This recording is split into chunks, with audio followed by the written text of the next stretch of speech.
So now our next topic is architecture. तो architecture देखते हैं कैसे। The ancient Mesopotamians introduced architectural forms such as arcs, columns, domes and walls in the construction of buildings. These are believed to be some of the greatest contributions of Mesopotamia in the field of architecture. अब पुराने प्राचीन समय के जो इनकी Mesopotamian लोग जो थे उस समय के, उन लोगों ने आर्किटेक्चरल फील्ड में कुछ बहुत ही इंपॉर्टेंट कंट्रीब्यूशन किया। उन्होंने आर्क्स, कॉलम्स, डोम्स, वॉल्स वगैरह हमें दी हैं। यानी कि ये कंस्ट्रक्शन जो आज आप देखते हो, ये तो हम जानते हैं कि आर्किटेक्चर्स जो होते हैं बहुत पढ़ लिख के बनाते हैं, लेकिन उस समय तो लोग जंगलों में भटकते थे, फिर धीरे धीरे वो नदियों के किनारों पर बसने लगे। ना उस समय सीमेंट होता था, ना उसमें ब्रिक्स होती थी, लेकिन फिर भी इन लोगों ने कुछ आर्क्स, कॉलम्स जानते हो आर्क्स पता है क्या होती है? ऐसे गोलाई में, यानी कि जैसे ब्रिज वगैरह बनाया जाता है तो उसके नीचे ऐसे गोल गोल जो जगह होती है उसको आर्क बोला जाता है। जैसे आर्क्स बोल सकते हो आप। फिर उन्होंने डोम्स जानते हो, गोल गोल होते हैं जो डोम्स, यानी कि it's a kind of building के ऊपर का हिस्सा होता है, डोम बोलते हैं जिसको। कॉलम मतलब आप बोल सकते हो जैसे हम मकान बनाते हैं तो पता है पिलर्स भरे जाते हैं, कॉलम्स बोला जाता है इनको। वॉल्ट्स यानी कि यू कैन से गुफाएं हो सकती हैं, जैसे एक तरह का वॉल्ट। ठीक है, ये सब इन्होंने हमको दिए। ऐसा माना जाता है कि ये कॉन्ट्रीब्यूशंस जो थी बहुत ही इंपॉर्टेंट थी, उन लोगों के द्वारा दी गई। Their temple towers were monumental structures made from sun baked bricks. उनके टेम्पल टावर्स यानी कि जो टेम्पल्स बनाते थे वो उनके किस्म की मतलब हर जगह पर अलग अलग तरह के टेम्पल्स होते हैं। तो मेसोपोटामिया के लोग जो थे वो अलग तरीके से जो उनके टेम्पल टावर्स थे वो सन बेक्ड ब्रिक्स जानते हो ना, ईंटें। सन बेक्ड मतलब धूप में बनाई गई, यानी कि मिट्टी को सुखाया जाता है धूप में जैसे ईंटों का शेप देकर, तो सन बेक्ड ब्रिक्स से बनाए जाते थे उनके temple towers. They looked like man made mountains. उनके जो टेम्पल टावर्स थे ना बेटा, वो ऐसा लगता था जैसे मैन मेड माउंटेन्स होते हैं ना पहाड़, लेकिन वो पहाड़ तो नेचुरली बने होते हैं, लेकिन ये ऐसा लगता था इनके टेम्पल टावर्स जैसे मैन मेड माउंटेन्स हैं, soaring high above the ground, और ये ज़मीन से काफ़ी ऊंचे रहते थे। They were many stories high and were decorated with the tiles, precious stones and marbles. ये इतने ऊंचे होते थे, कई मंजिला ऊंचे। स्टोरीज़ बोला जाता है, स्टोरीज़ मतलब ये स्टोरी जो कहानी होती है वो नहीं है स्टोरी, ये स्पेलिंग है STOREY स्टोरीज़ मतलब बहुत सारे मंजिला होते हैं ना, 1 मंजिला, 2 मंजिला, 3 मंजिला, 4 मंजिला, तो कई मंजिलें ऊंची होती थी इनकी बिल्डिंग्स। और डेकोरेटेड विद टाइल्स से डेकोरेट किया जाता था इनको। प्रेशियस स्टोन्स बहुत महंगे कीमती पत्थर लगाए जाते थे। मार्बल भी लगाया जाता जिससे हमारा ताजमहल बना हुआ है, white marble. These temples were also used as observatories. इन टेम्पल्स का सिर्फ पूजा वगैरह के लिए यूज़ नहीं होता था, इनका यूज़ क्या होता था, ऑब्जर्वेटरीज़ की तरह भी यूज़ होता था। ऑब्जर्वेटरी क्या होता है पता है आपको? जिससे हम आकाश में होने वाली घटनाओं के ऊपर नज़र रखते हैं। हमारे भुज के अंदर जो साइंस सेंटर बना हुआ है वहाँ पर ऊपर देखा है छोटी सी ऑब्जर्वेटरी बनी हुई है, तो ये ऑब्जर्वेटरीज़ की तरह इसका यूज़ किया जाता था क्योंकि हाइट बहुत होती थी इसलिए। स्कूल्स की तरह यूज़ होता था। ग्रैंडरीज़ का मतलब होता है गोदाम जहाँ पर अनाज वगैरह रखा जाता है। एंड इवन ट्रेड सेंटर्स यानी कि व्यापारिक केंद्र जहाँ पर व्यापार किया जाता है, इस तरीके से भी इसका यूज़ होता था इन टेम्पल टावर्स का। The Mesopotamian architects also build big cities, canals and dams. ये आर्किटेक्ट जो थे बड़े शहर, कैनल्स और डैम्स। डैम तो आपको पता होगा क्या होता है, डैम और कैनल, तो ये भी इन्होंने बनाए थे। The hanging gardens of Babylon, one of the 7 wonders of the ancient world, are a brilliant specimen of the Mesopotamian architecture. अब इसका उदाहरण देते हुए इन्होंने बताया the hanging gardens of Babylon.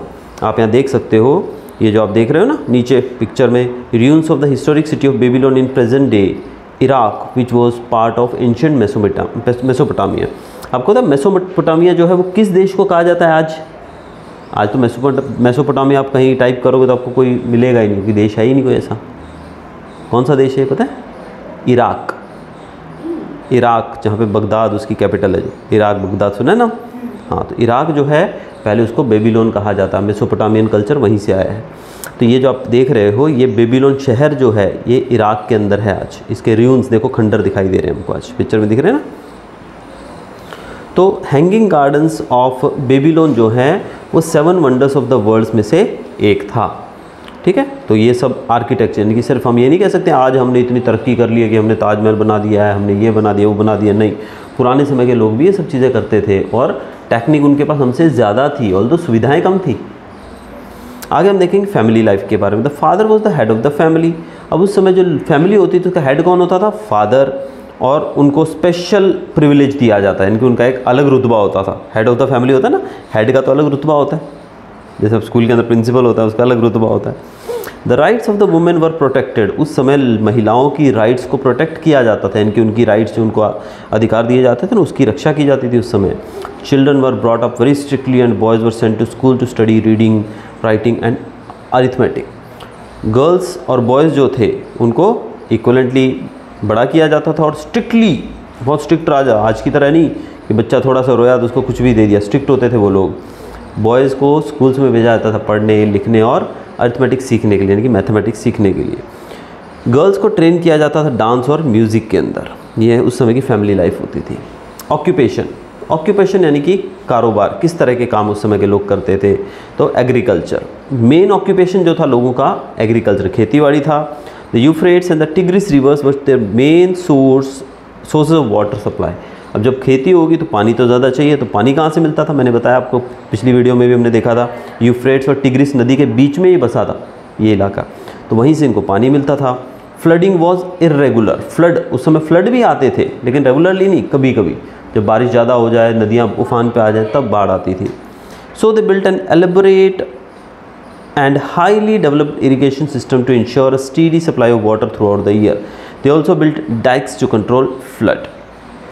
उस समय वो लोग जो थे उन्होंने पूरे तरीके से अपनी टेक्निक को इतना डेवलप कर लिया था, इस तरह का इरिगेशन सिस्टम उन्होंने डेवलप कर लिया था कि हमेशा पूरा साल उनको पानी मिल सके। क्योंकि देखो बाढ़ के पानी के ऊपर आप डिपेंड नहीं रह सकते कि बाढ़ आएगी या बारिश आएगी तो ही हम खेती करेंगे।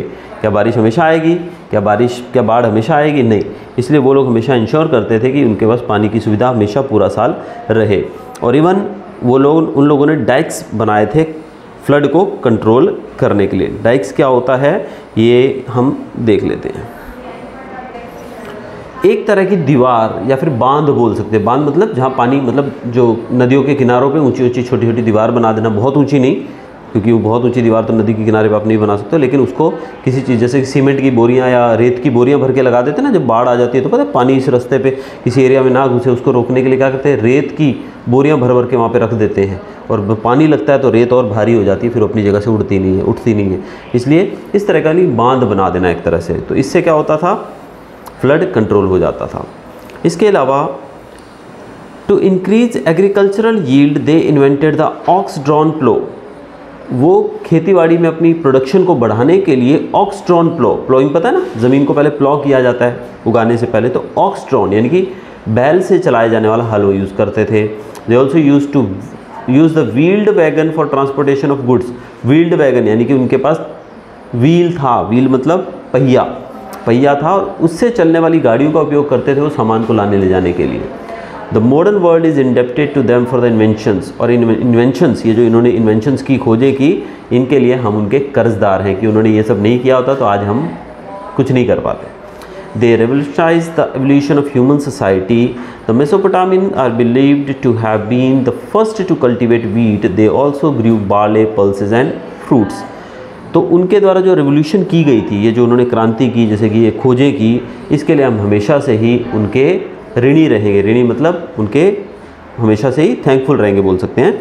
और मेसोपोटामियंस पहले लोग थे जिन्होंने वीट उगाया था, गेहूं सबसे पहले उन्होंने उगाया था। उसके अलावा बार्ले, पल्सेस और फ्रूट्स भी उन्होंने उगाया। अब अगला टॉपिक हमारा डोमेस्टिकेशन ऑफ एनिमल्स, लेकिन इससे पहले एक टॉपिक हमारा छूट गया है, सोसाइटी, हम उसको कर लेते हैं। सोसाइटी किस तरह की थी उस समय, social structure. The Mesopotamian society जो थी वो 3 क्लासेस में डिवाइडेड थी। द अपर क्लास में कौन होते थे पता है, रॉयल फैमिली के लोग, यानी कि राजा परिवार के लोग, राजा के प्रीस्ट हो गए, हाई ऑफिशियल्स, बड़े बड़े अधिकारी होते थे, वो इसमें गिने जाते थे। और मिडिल क्लास में वो लोग आते थे जैसे फार्मर्स, आर्टिसंस, ट्रेडर्स, ठीक है, ज़्यादातर लोग ट्रेडर्स होते। और लोअर क्लास में आते थे स्लेव्स, गुलाम, उस समय गुलाम भी होते थे। नेक्स्ट हमारा टॉपिक है बेटा डोमेस्टिकेशन ऑफ एनिमल्स। मेसोपोटामियंस जो थे वो एनिमल्स को जैसे काउ, गोट, शीप, डोंकी, इनको डोमेस्टिकेट करते थे, यानी कि वो पालते थे। Art and craft. The increase in agricultural production and abundant stocks of food supplies freed agricultural production में इंक्रीज़ हुआ और अबंडेंट स्टॉक ऑफ फूड, यानी कि उनके पास खाना पीना, जब एग्रीकल्चर खेती बढ़ेगी, अब खेतों में आपके पास बहुत सारा गेहूँ हो रहा है, बहुत सारी खाने पीने की चीज़ें हो रही हैं, तो फूड सप्लाई बढ़ जाएगी, ठीक है।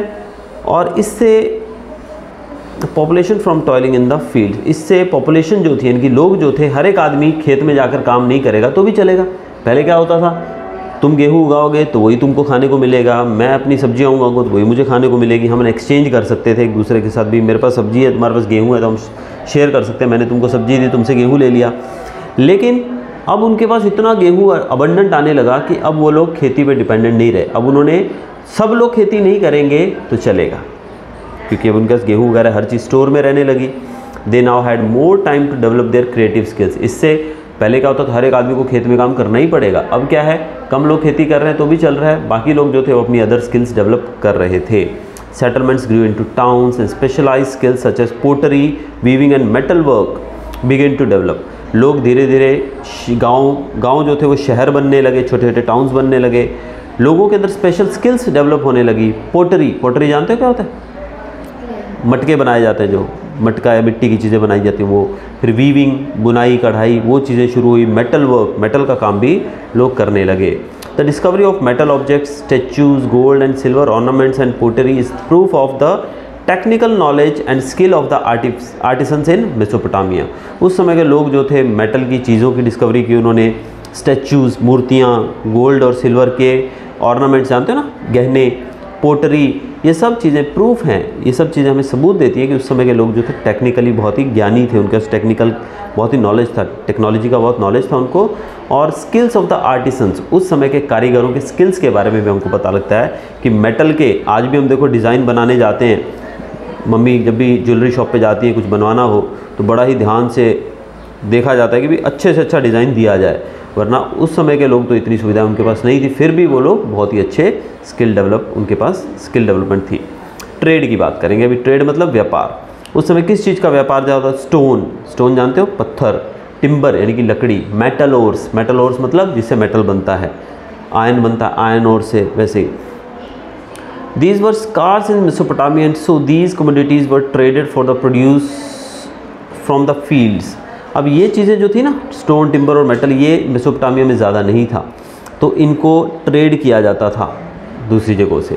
अ flourishing foreign trade developed. Food grains and finished products were exported to the Mediterranean countries and Egypt. Food grains, खाने वाली चीज़ें, यानी कि गेहूँ, अनाज, ये चीज़ें और फिनिश्ड प्रोडक्ट्स जो थे, फिनिश्ड प्रोडक्ट्स मतलब चीज़ें तैयार करके ये भेजी जाती थी, एक्सपोर्ट की जाती थी। कहाँ पर? मेडिटेरेनियन कंट्रीज़, मेडिटेरेनियन सी के आजू बाजू के जो देश थे वहाँ भेजी जाती थी, और इजिप्ट में भी भेजी जाती थी। Seals found in the Indus valley site show that the Mesopotamians also had trade relations with India. उस समय में सील्स मिली है। सील पता है क्या होती है? सील यानी कि स्टैंप लगाई जाती है ना, स्टैंप, सील। उस समय के में सील्स मिली हैं इंडस वैली सिविलाइजेशन के समय की, जो हमको बताती है कि मेसोपोटामियन लोग जो थे उनका इंडियंस के साथ भी ट्रेड होता था, हमारे साथ भी व्यापार करते थे वो। They kept records of their business accounts on clay tablet. Clay मिट्टी के ऐसे स्लेट टाइप होता है मिट्टी के, उसके ऊपर वो लोग अपने बिजनेस, जैसे हम लोग खाता रखते हैं ना, बहुत सारे, किसी बनिए की दुकान पे जाओगे तो लिखता है नाम आपका, अकाउंट पूरा लिखता है। आजकल तो खैर कंप्यूटराइज्ड हो गया है, पहले वो लोग भी खाते रखते थे, लेकिन क्ले प्लेट्स के ऊपर रखते थे वो। Trade and commerce increase the prosperity of the civilisation. Trade और कॉमर्स, व्यापार और कॉमर्स बढ़ गया, इससे मेसोपोटामियन सिविलाइजेशन थी और ज़्यादा समृद्ध हो गई और ज़्यादा बढ़ गई आगे।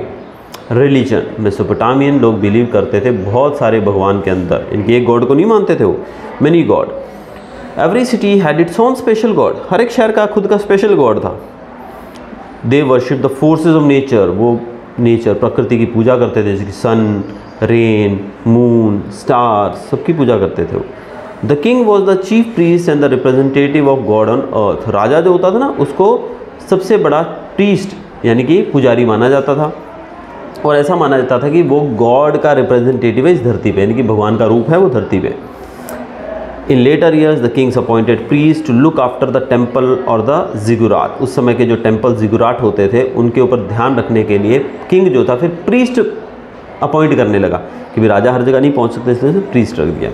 The priest occupied a very important position in society. और प्रीस्ट जो होते हैं पुजारी, आज भी हमारी सोसाइटी में कितना इंपॉर्टेंस है प्रीस्ट का, है कि नहीं, पंडित जी का। तो वैसे उस समय भी बहुत ज़्यादा था। The Mesopotamians may have believed in life after death, drinking vessels, ornaments, weapons etcetera have been found in some Graves.